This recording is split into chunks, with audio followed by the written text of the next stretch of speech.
లోక్ భవన్, లోక్ నివాసులుగా గవర్నర్ల అధికారిక నివాసాలు. ఇప్పుడు గవర్నర్ల అధికారిక నివాసాలను మనం ఏమంటున్నాం? రాజ్ భవన్ ఆల్రెడీ మనం ఇప్ రాజ్ భవన్లుగా మనం వ్యవహరిస్తున్నాము. ఈ రాజ్ భవన్, రాజ్ నివాసుల పేర్లను మార్చేసి లోక్ భవన్, లోక్ నివాసులుగా మార్చాలి. అంటే పేర్లు ఈ గతంలో ఉన్న బ్రిటిషర్ల సాంప్రదాయాన్ని ఇంకెందుకు కొనసాగించడం అని బీజేపీ ఒక ఆలోచన చేసింది.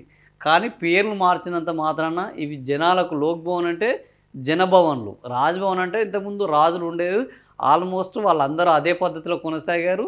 ఇప్పటికీ గవర్నర్లు జనాలకి ఏం సంబంధం లేదు.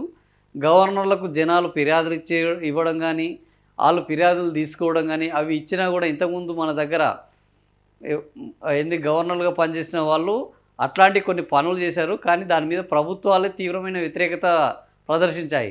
మేము ప్రజాప్రభుత్వం ఉండంగా మీరెట్లెట్లా ఫిర్యాదులు తీసుకుంటారు?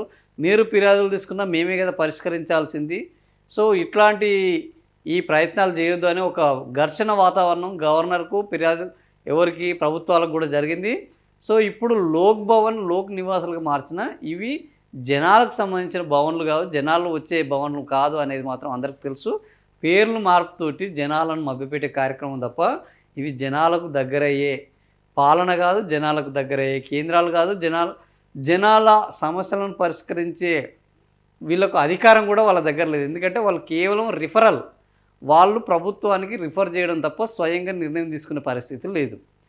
రాష్ట్రానికి మొదటి పౌరులు అయినప్పటికీ వాళ్ళు ఆ పౌరులుగా మాత్రమే చూస్తూ ఉండాలి.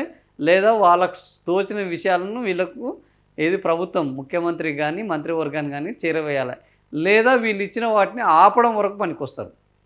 ఆపడం వరకు పనిచేస్తారు. వాళ్ళు ఏదన్నా చిన్న చిన్న విషయాలుంటే వీళ్ళు మ్యూచువల్‌గా మీరు నాకు సహకరించండి, నేను మీకు సహకరిస్తానని మాట్లాడుకోవడానికి పనికొస్తారు తప్ప, ఇటీవల వాళ్ళదేంది మన గవర్నర్‌కి సంబంధించిన ఈస్టర్న్ రాష్ట్రాలకు సంబంధించి ఒక సదస్సు పెడితే అందులోకు ముఖ్యమంత్రి పోయారు.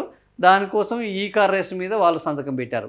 ఇట్లాంటి ఒప్పందాలకు, మ్యూచువల్ బెనిఫిట్‌లకు తప్ప రా గవర్నర్ల వ్యవస్థ నేరుగా ప్రజల సమస్యలను పరిష్కరించే లోక్ భవన్‌లుగా, లోక్ నివాసాలుగా మారతాయనేది చాలా సందేహాస్పదం. పేర్లు మాత్రం మారుతున్నాయి.